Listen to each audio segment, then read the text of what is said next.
Hey guys, it's Dave here from Creative Path Films, and in today's video, we're going to be continuing our series on color theory. In a previous video, we explored the concept of color contrast through complementary colors, which is the combination of two colors opposite each other on the color wheel. Now, if you haven't seen it and you'd like to learn more, check out the link down below. Today, we're taking things one step further, and you'll learn how to combine three colors together using what is known as the Triadic color scheme. Now, once again, before we get started, you're going to need your trusty color wheel, which you can download one for free down in the description if you'd like to. Put simply, a Triadic color scheme utilizes three colors that are spaced an equal distance apart from one another on the color wheel. Seems simple enough? Let's put it into practice. Let's say you wanted to create a lighting scheme that uses a blue-green color, like cyan, as one of our three colors. If we use cyan as our starting point, all you have to do now is look for the other two colors which sit equidistant from it on the color wheel, which in this instance are yellow-orange and red-violet.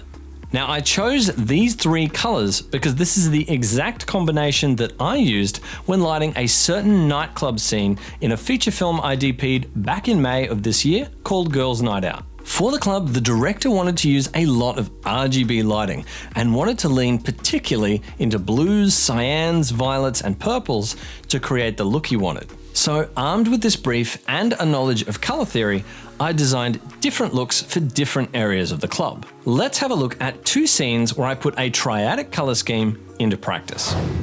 The first scene we're going to look at is a scene on the club couches. Now, in this particular location, there was already a tungsten practical light which sat above each booth. So I decided to use this to motivate our Keylight in the scene. Now, because the existing light wasn't very bright, nor was it particularly flattering, I replaced it with an Aperture Amaran 100D along with a Light Dome Mini 2 softbox. I chose this modifier for two reasons. It was small and compact and stayed out of the shot in the wide, but it also has an internal gel holder included, which is super handy. To achieve that warmer tungsten look, I gelled the light with a 1/2 CTO, or color temperature orange, which is a very common color correction gel. I also had the camera's white balance set to 5600 Kelvin. I decided to create the Triadic color scheme by using two additional backlights on each side of the girls.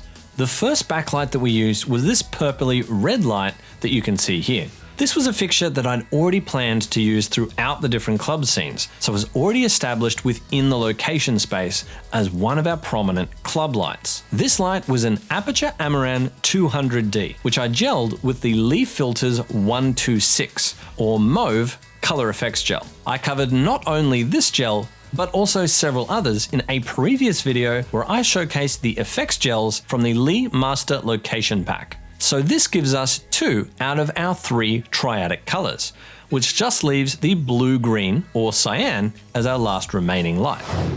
For the cyan backlight, I used an Aperture Amaran P60C with the included softbox and grid. I set this light to the cyan preset using the Sidus Link app, which is 210 degrees, and I dialed back the saturation to 66%. One of the really cool things about this location was there was this mosaic of tiny reflective tiles that lined the back wall. This wall reflected each of our three colored lights, creating a really cool effect, almost a patchwork of color, which I really liked. And that is the final result for our first example. Now let's have a look at a different scene also set in the same club.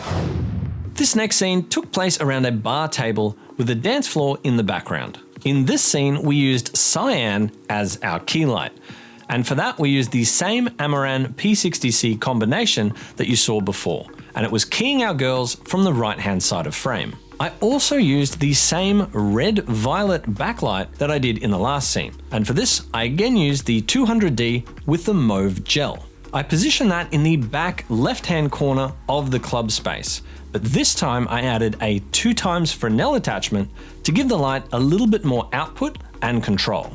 This leaves our final color in the Triadic color scheme, which is of course yellow-orange.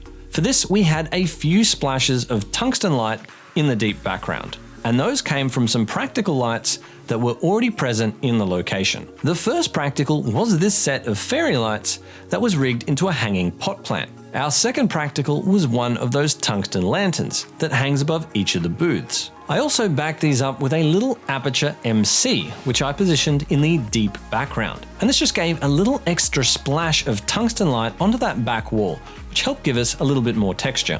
The green lights that you can see were club fixtures and weren't a part of the initial design. There were a couple of these neon green signs throughout the club, and I could neither turn them off or control them, so I just had to go with it. So I left them in the scene as an additional accent color. I also added a splash of motivated green light from a 4-foot tube that I suspended in the ceiling, and this helped to make things feel a little less random. It works in this instance because this shade of yellow-green is complementary to our red-violet on the color wheel, so having just a hint of this shade of green still works, even though it wasn't intended to be part of the planned color scheme.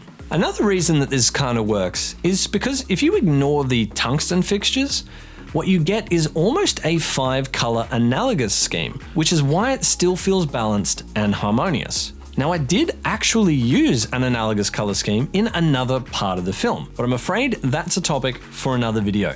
So if you're getting value from this video and you'd like to learn more about that, make sure you hit subscribe so you don't miss out. Now, of course, these color schemes or color codes aren't just restricted to RGB lighting. They apply to production design and costuming as well, and they're a great tool to use to make your images really stand out and feel harmonious and balanced. Now, I hope you enjoyed and got value from today's videos. These videos aren't sponsored, but they are supported by you guys, the ones who watch and subscribe to the channel. Now, if you'd like to help to support us to continue to make these videos, please consider using our affiliate links down in the description the next time you go to make a gear purchase. It doesn't cost you any extra to do so. Or if you'd like to buy me or a member of the team a coffee, you can do so through the super thanks function down below. Thanks for watching, guys. I hope you have an absolutely wonderful day, and I look forward to seeing you in the next video.